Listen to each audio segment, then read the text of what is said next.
What's up, everybody? Hope you're having a good whatever day of the week / time of day you're watching this. Today I decided I'm going to do a Green Day album tier list. So let's get started. Been listening to Green Day for more than 20 years. I'm 27. So feel free to leave your chopped and unk comments in the comment section. They do apply. First Green Day song I heard was American Idiot. I think I was 6 years old. And from then on, they've been one of my favorite bands ever since. So I do feel qualified to make this list. So I'm going to go through them in order of release, starting with 1039 Smoothed Out Slappy Hours. This album is a good album. I don't think it has their best production. I don't think that's a hot take, but it does have some decent songs on it. I think Going to Pasalacqua is a great song. I think that's how you pronounce it. I think that's probably my favorite song on this album. I really like Paper Lanterns.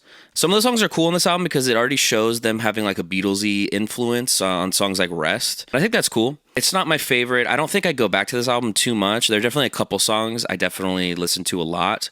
I don't think it's a bad album. I think that just throughout their career, there's a lot better. So for now, I'm going to stick it in C. After we go through this, I might go back and change some things. So moving on, second up, Kerplunk.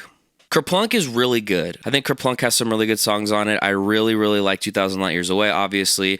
But I think my favorite song is One for the Razorbacks. Really love the bass in that song. I love the melody. And I also really like Christy Road. That's a really cool song. I think the production also holds this album back a little bit. I'm not going to hold that too much against it because that's just kind of the times and the budget that the band was working with.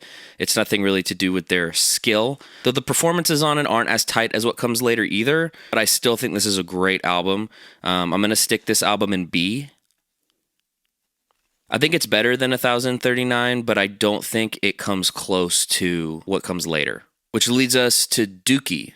To me, Dookie is like a perfect album. It's the second album I bought by Green Day. I think that it's a timeless album. I think it's one of the most important albums of the 90s. I think it was kind of the catalyst for that late 90s, early 2000s pop punk sound. I think it does a really good job of balancing kind of a more raw production with some heightened elements. I think the songwriting is absolutely amazing. I think it might be some of the best pop punk writing. Lyrics are great. Melodies are awesome. Every single song on this album is amazing. I think Burnout is an amazing opener. When I Come Around, it might be my favorite single. The singles on this album were huge for good reason, but some of the album tracks also Coming Clean, Sassafras Roots. It's got some amazing, amazing songs, and I never get tired of listening to these songs. To me, it's no question that this album goes in the S tier. All right, moving on. So now we're kind of hitting the good stuff. I think that this is kind of like the renaissance of Green Day from Dookie over the next 15 years. Next up is Insomniac. I love how loud this album is. I also love how angry the lyrics are, and I think that has some amazing songs. Armitage Shanks comes to mind, Stuck With Me, Walking Contradiction. I think one of the most underrated songs on this album is Babs Uvula Who. I love that song. I love the lyrics. I just really like kind of this reaction to how big Dookie was, and then just kind of doubling down on it in an angrier, kind of more aggressive way, I think was really cool. And I like the songs. I think this album's a little bit underrated, to be honest with you. Brain Stew is obviously an iconic song and has always been one of my favorite Green Day songs. I'm going to stick this one in A. Insomniac was kind of rushed as far as its release goes. It was only released 1 year after Dookie. I know they took a break from touring in 96 and canceled a couple dates because of exhaustion. And I don't blame them because they were going pretty hard for a couple years there. But they took a little bit more time for their follow-up to Insomniac, and we got Nimrod. Nimrod is kind of a masterpiece to me. It's such a dynamic album. It's got some amazing kind of slower ballady songs. It's got some amazing really fast and even heavy songs. I think it's got some of their best songwriting, and I think that it definitely stacks up with their best records. I think to me songs on Nimrod that stand out are Jinx and Hashinka, Walking Alone, Scattered. And I think the Uptight is an amazing song as well. It is long, but I also think that it kind of needed to be to showcase all of the elements that Green Day was kind of starting to incorporate into their music. I think that Nimrod is like a staple Green Day album, and if you are getting into the band, it's a great album to see the kind of the in-between between the just straight up punk stuff and then the poppier stuff that followed. So I'm going to put Nimrod in S. Which brings us to Warning. Warning has seen kind of a renaissance on the internet in recent times. I think all of a sudden it's like everybody's favorite album. And I think it's a great album. I remember when I was growing up, a lot of people used to say that was like kind of like their dip in commercial success and that it almost flopped essentially. But I think it's got some amazing songs on it. I agree that it's a great album. I think Waiting is an amazing song. One of my favorite of their singles. And Castaway is a cool song. Blood, Sex, and Booze is cool. Obviously, Minority is an amazing song and a live staple at this point. I think the most underrated song on this album to me is Deadbeat Holiday. I love the melodies in that song. I think it's a really cool song. So while I don't think it's one of their best albums, I think it's an amazing album. I'm going to put it in A tier. All right, so now we're in 2004. We've got 4 years since Warning. Took a little bit of a break. I did a video for TikTok and for Instagram Reels about how after the Warning record came out, Green Day and Blink went on tour together for the Pop Disaster Tour. And because Green Day was kind of seeing a commercial dip and Blink was kind of at their commercial peak, Green Day was kind of forced to open for Blink on that tour, even though Green Day kind of inspired Blink and had definitely been around longer. And how, in my opinion, that kind of lit a fire under Green Day to never have to open up for a band that they inspired ever again and to do something huge after that tour. And even Mark Hoppus from Blink kind of agrees with that. Whether or not that's completely true, I don't know. Some people have other opinions, but I do think that it was a contributing factor to them kind of doing American Idiot, which came next, which was huge. A lot of people also bring up Cigarettes and Valentines, how they had an album stolen and they had to restart.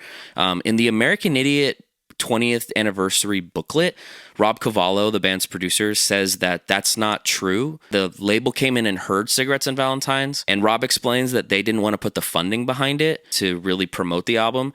And everybody in the room, Green Day, their management, and the label all agreed that that wasn't their best album.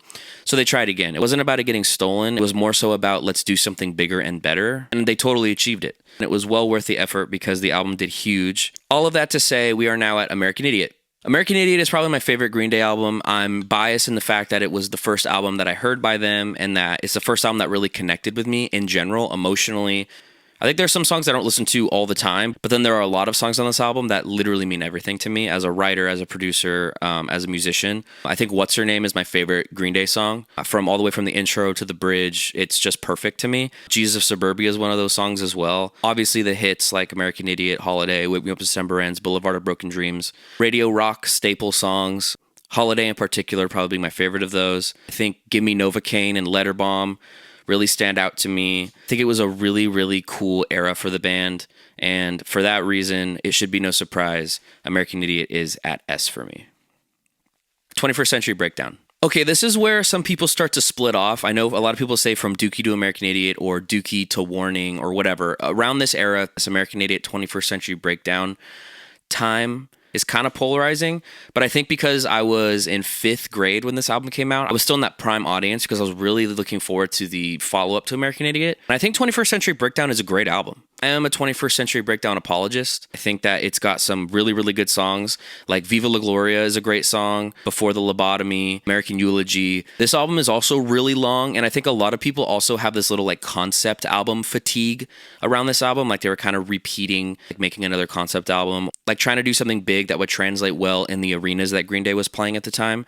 But I think they pulled it off. I think that 21 Guns is a great song. I think it's almost in a way underrated. I know it's one of their biggest songs, but nobody really talks about that song as like being an incredible song the way they do some of their other hits. I think that's a shame. I think that song's really, really good. I think songs like The Static Age and See the Light are great. Last of the American Girls, Last Night on Earth. I don't think it's a bad album at all. I honestly think it's a great album. So for 21st Century Breakdown, I'm going to put it in the A tier.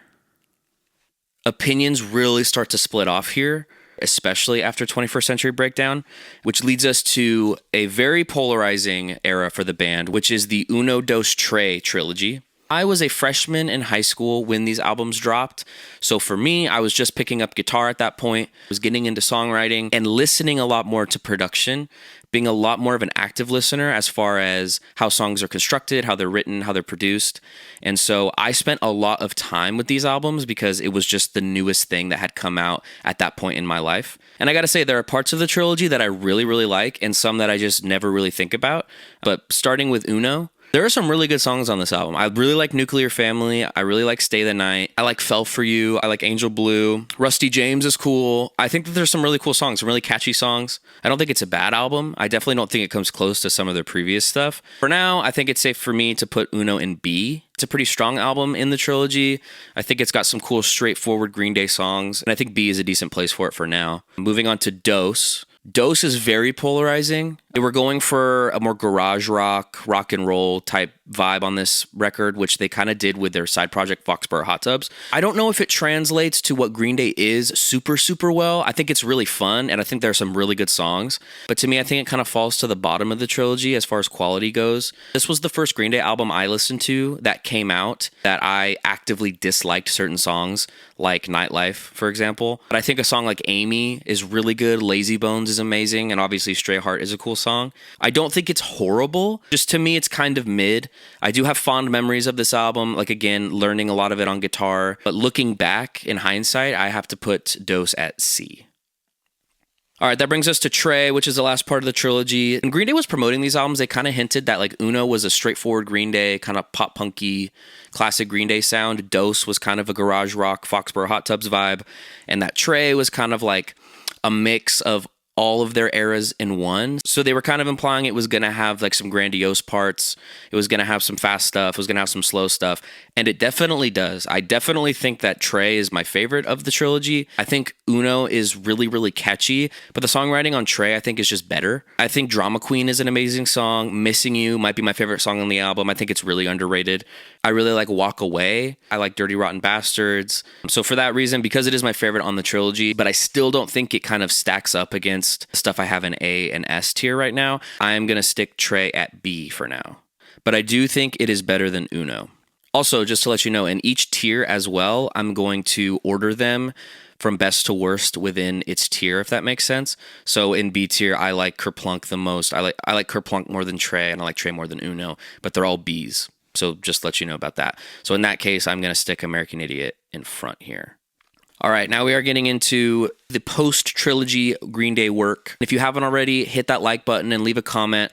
Let me know what you would change. Let me know if you agree with me and all that stuff. It would mean a lot for the channel. I'm just getting this channel started, so that would mean a lot to me. I appreciate it. Please and thank you. All right, Revolution Radio. I think Revolution Radio is good. I think it's a little bit underrated and overrated at the same time. It's not talked about a ton, but it's also not necessarily one of their best albums to me. I think a lot of people got into Revolution Radio, kind of the same reason I got into Uno, Dos, and Trey. Maybe it was their age at the time it came out, or it was their introduction to Green Day at a certain point. But it was definitely a breath of fresh air because Green Day wasn't trying to do something gimmicky like 3 albums at once, or concept albums that were really long and had storylines. They were kind of going back to just writing songs and putting them on an album. There is a loose theme here. This album does have some political things going on in it that do kind of tie it together. For the most part, each song kind of stands on its own. I think there are some good songs on this album for sure. I actually really like Still Breathing. I think that's a really good song. I really like Bouncing Off the Wall, and I really like Too Dumb to Die as well. It's got some great songs. Revolution Radio is a cool single. I don't think it's one of their best albums. I don't think it's as consistent for me. There are definitely some songs I like to skip a lot on this album, like Youngblood, and I just feel like it doesn't have their best work. But there are some good memories associated with this album for me. Like I saw them on this tour, and I camped out for 21 hours with my friend Garrett, who also plays bass in my band. And we were like 4th or 5th in line just to get to the front of the pit when they let us all in. That was the first and only time I've actually ever done that. But we slept on the streets of Hollywood from like 7 p.m. all the way up to the next day, just securing our spot to be able to see Green Day up close. And that's a really special memory, and that was cool. And I appreciate a lot of people do like this album. But for me, I'm going to put Revolution Radio at B. All right, Father of All.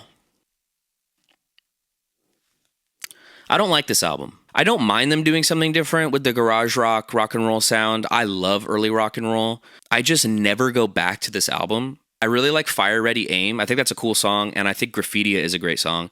But other than that, I just really never even think about these songs.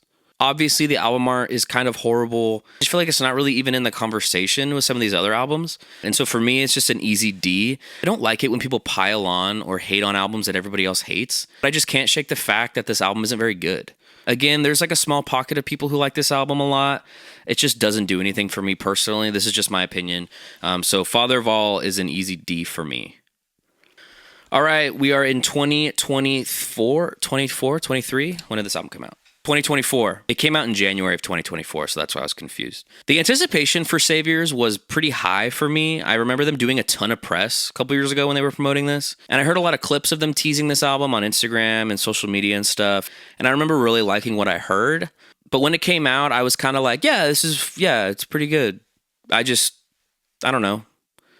It was kind of underwhelming for me. I don't think that it's bad at all. I think there's some amazing songs on Saviors. I really like 1981. I really like Coma City. Susie Chapstick is cool. Bobby Sox is cool. But to me, I don't think lyrically it stacks up too well against some of their earlier material. I think my anticipation for this album was maybe too high. I think I thought it was going to be kind of a return to the American Idiot or 21st Century Breakdown vibes, or at least just be a classic album like the stuff between Dookie and American Idiot. But for me, it just kind of fell a little short. Even like the trilogy, I kind of like the trilogy more. And I think I finally understand when like American Idiot came out, people were like, oh, Green Day doesn't hit anymore. And they were probably just fans from the 90s who have kind of grown up with the band and are at a point where they listen to other music or they just kind of outgrow the band. And I was like, that'll never be me because Green Day means so much to me. And I hate to say that maybe there's a little bit of that going on Saviors, where I think if you're young, but for me, I just don't love it. I do like it, but I don't love it. So for me, I'm going to put Saviors at C for now. And like I said, I'm going to go and reorder some things. To me right now, looking at this list, it looks pretty solid, but let's kind of go through it tier by tier and see what we're working with. So for S, we've got American Idiot, Dookie, and Nimrod. I think that's a good S tier list for me. Those are the 3 quintessential Green Day albums. I think if you're just getting into the band, those are 3 albums that you kind of can't go wrong with. That totally represents the band well in 3 different eras. Moving to A, we've got Insomniac, Warning, and 21st Century Breakdown. This is where it starts to become a little bit like preference. I know some people would stick 21st Century Breakdown way lower. I know some people might put Warning in their S tier, or Insomniac maybe, or maybe would put Insomniac lower. But these 3 albums I really, really enjoy, but I just don't think are as good as the S tier. So I'm not going to change anything there for now. I'm not going to move anything down or up. Moving into B, we've got Kerplunk, Trey, Uno, and Revolution Radio. I could justify sticking Kerplunk in A just because it's got some really good songwriting. And I don't want to hold the production against it too much. I don't know. I just don't see it as the same caliber as like Insomniac or Warning. I think that those albums are just better. So I might keep it in B for now. Okay, honestly, I could justify Trey, Uno, and Revolution Radio.